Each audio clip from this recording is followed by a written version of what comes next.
पंजाब केसरी में आप सबका स्वागत है। मैं हूं चंद्रशेखर धरनी। पानीपत शहरी सीट से विधायक प्रमोद विज हमारे साथ मौजूद है। इन्होंने कई अहम इश्यूज विधानसभा बजट सत्र के दौरान उठाए हैं, इनसे ही जानेंगे। विज साहब, स्वागत है आपका। धरनी जी, नमस्कार जी।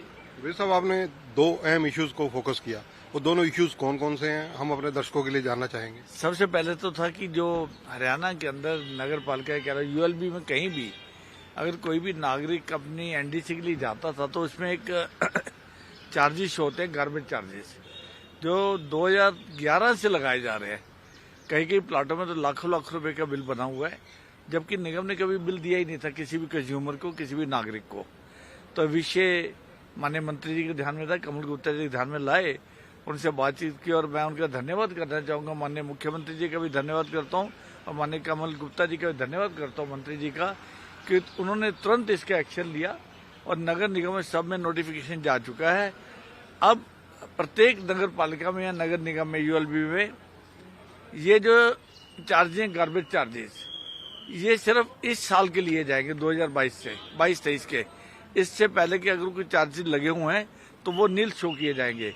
मैं ये उम्मीद करता हूं कि सभी यूएलबी जो यूनिट्स हैं हरियाणा में, वो अपने अपने पोर्टल के ऊपर बहुत जल्दी इसकी करेक्शन करेंगे और नागरिकों की बहुत सुविधा होगी और उनको एनडीसी मिलने में दिक्कत नहीं आएगी। ये बहुत बड़ा एक काम था जो पूरे हरियाणा के अंदर नागरिक इससे परेशान थे। दूसरा विषय क्या रहा? धरनी जी, दूसरा विषय था सब डिवीजन का। हरियाणा के अंदर पाकिस्तान से आने के बाद रिहेबिलिटेशन जोन बने, जैसे पानीपत को आप अच्छे जानते हैं, जब माल्टन जो है वो रिहेबिलिटेशन जोन है। इसी तरह कई टीपी स्कीम्स हैं, इसी तरह से आप देखिए इम्प्रूवमेंट ट्रस्ट की स्कीम्स हैं।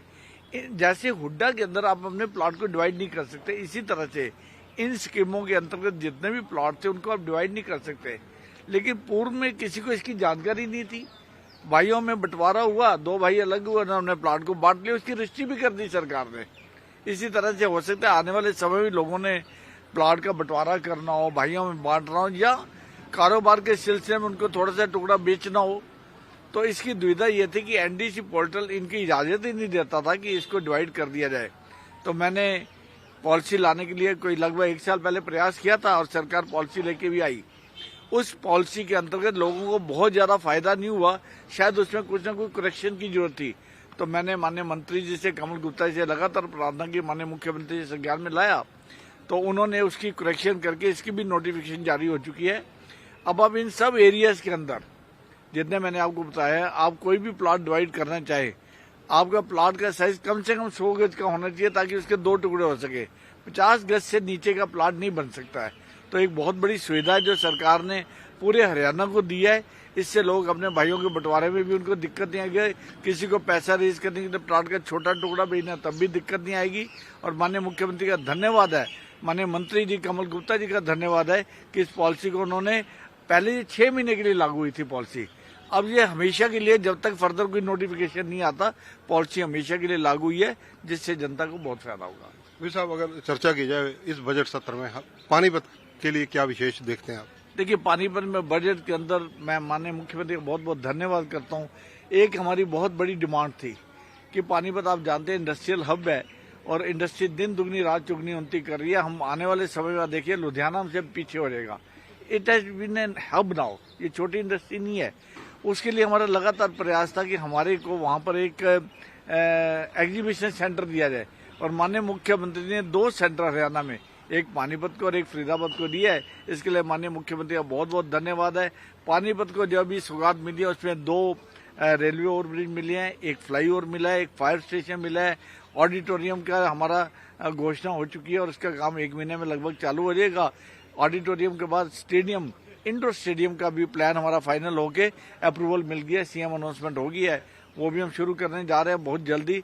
और पानीपत के अंदर एक सनोली रोड है जो यूपी को रास्ता जोड़ता है। अभी पानीपत के अंदर असंध रोड और गोहाना रोड का निर्माण चल रहा है। जैसे 1 महीने में लगभग वो निर्माण पूरा हो जाएगा तो हम सनोली रोड का कार्य शुरू करेंगे। ये संजय चौक से लेके कुराड़ तक तकरीबन 10 किलोमीटर का रास्ता है। इसको 4 लेनिंग करके इसको भी शहर की सुंदरता में एक ये और काम हो जाएगा। इस तरह से पूरे विकास की गति हमने पकड़ी हुई है। पानीपत के पुराने शहर में वाटर सीवर की पाइपलाइन बहुत छोटी है, 56-57 के साल में डली थी, तो मैंने माननीय मुख्यमंत्री से प्रार्थना की थी, तो उन्होंने उसके लिए भी डीपीआर बनने के लिए कह दिया गया, निर्देश हो चुके हैं, टेंडर लग चुका है, टेंडर खुल के एक एजेंसी को मिल भी गया है।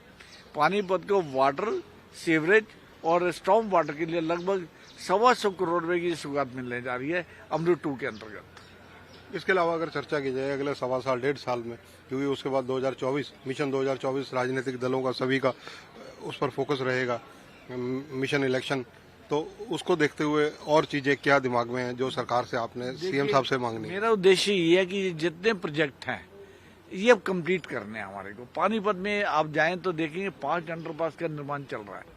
आज 70 साल में किसी भी सरकार ने, मनोहर सरकार से पहले किसी सरकार ने ये नहीं सोचा कि आबादी इतनी बढ़ रही है, यातायात की प्रॉब्लम हो रही है। LNT का फ्लाईओवर हमें जो देन मिली कांग्रेस से, ये नसूर बन गया पानीपत के लिए, पानीपत की जनता के लिए। वहाँ पे 5 अंडरपास जो बन रहे हैं उससे ट्रैफिक व्यवस्था बहुत अच्छी हो जाएगी। मेरा उद्देश्य इस टाइम है कि अगले 1 साल में, 1-1.5 साल में पहले इन सभी प्रोजेक्ट्स को हम पूरा करें, जनता को इसकी सुविधा फिर आगे देखेंगे। धन्यवाद। तो ये हैं पानीपत शहरी विधानसभा सीट से विधायक प्रमोद विज। इन्होंने कई मुद्दों पर हमारे से चर्चा की। कैमरामैन संजय सिंह के साथ चंद्रशेखर धरनी, पंजाब केसरी टीवी, चंडीगढ़। हमसे जुड़े रहने के लिए हमारे YouTube चैनल को सब्सक्राइब करें और नई वीडियो की नोटिफिकेशन के लिए बेल आइकॉन को दबाएं। अगर आप ये वीडियो Facebook पर देख रहे हैं तो लाइक जरूर करें और ज्यादा से ज्यादा शेयर करें। धन्यवाद।